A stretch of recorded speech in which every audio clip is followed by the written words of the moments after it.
প্রিয় বন্ধুরা, গ্রামগঞ্জে ঘুরতে আমার খুবই ভালো লাগে।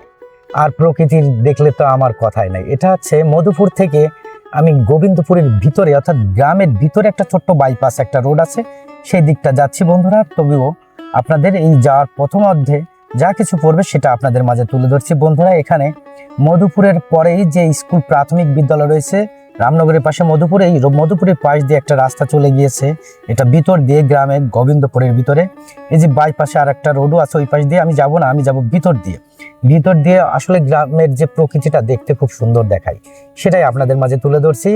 আমার এখানে এই পাশ দিয়ে আমার নিজেরই আসা হয় অনেকটা কম, আমি তেমন একটা আসি না, তবুও আজকে দেখলাম যে এই পাশটা যাই, একটু দেখি ভালো লাগে। তা বন্ধুরা, আমি ছুটছি মধুপুর থেকে প্রাথমিক বিদ্যালয়ের পাশ থেকেই আমি শুরু করছি। এখন দেখেন গ্রামের ভিতরে রাস্তা কিন্তু একদম বাড়িগুলো ঘেঁষে চিপা, রাস্তাগুলো অনেক সুন্দর দেখায়।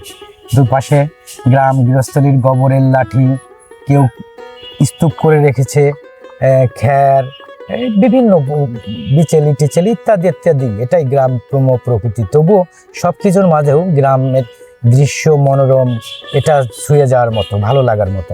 তা বন্ধুরা, যাদের এই রাস্তাগুলো পরিচিত তারা অবশ্যই লাইক কমেন্ট করে জানাবেন আমাকে আর কি।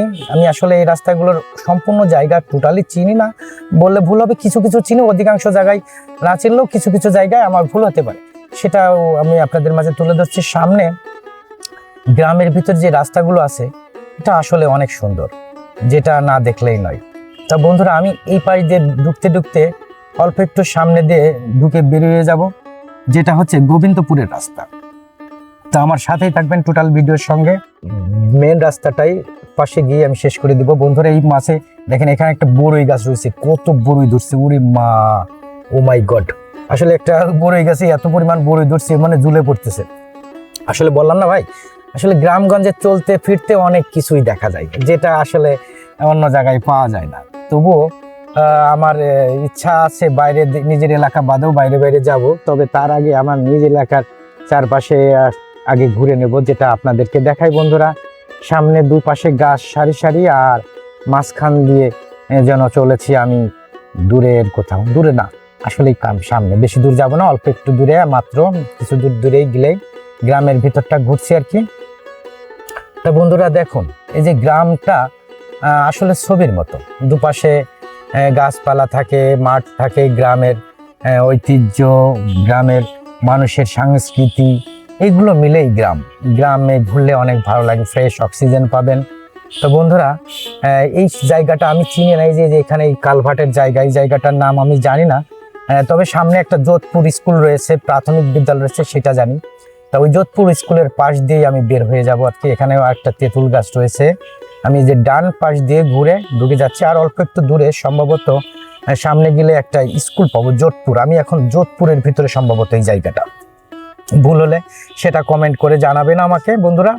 তা আমি সামনে যে গ্রামের যে রাস্তাগুলো আছে সেগুলো ঘুরে বেড়াই, আর আপনাদের মাঝে এগুলো তুলে ধরি। শুধু গ্রাম না, হাট বাজার প্রকৃতি সমস্ত কিছুই আপনাদের মাঝে তুলে ধরি, যেটা আপনাদের ভালো লাগে, যাতে আপনাদের সময়গুলো কাটে এবং এই অজানাকে দেখতে পারেন, এর উদ্দেশ্যেই আমার এইগুলো ভিডিওগুলো করা। আমার ভিডিওটা ভালো লাগলে অবশ্যই লাইক কমেন্ট শেয়ার করবেন এবং ফলো দিয়ে পাশে থাকবেন বন্ধুরা। আর একটু দূরে গেলে দেখেন গ্রামে এই পাশের রাস্তাগুলো কত সুন্দর। এখানে কি বলবো, এই রাস্তাগুলোর দুই পাশ দিয়ে বাঁশের ঝাড় এত পরিমাণ বেশি, যার কারণে মনে হচ্ছে রাস্তার উপর দিয়ে একটা যেন ছাউনি দিয়ে দিছে।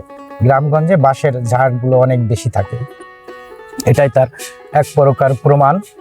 আর বাঁশ গৃহস্থলীর অনেক কাজে লাগে, যেটা গ্রামের বেশি থাকার প্রয়োজন। এই যে পাশে যে স্কুলটা দেখছেন, এটা হচ্ছে যোধপুর শ্রীপুর মাগুরার মধ্যে পড়েছে, এটা যোধপুর প্রাথমিক বিদ্যালয়।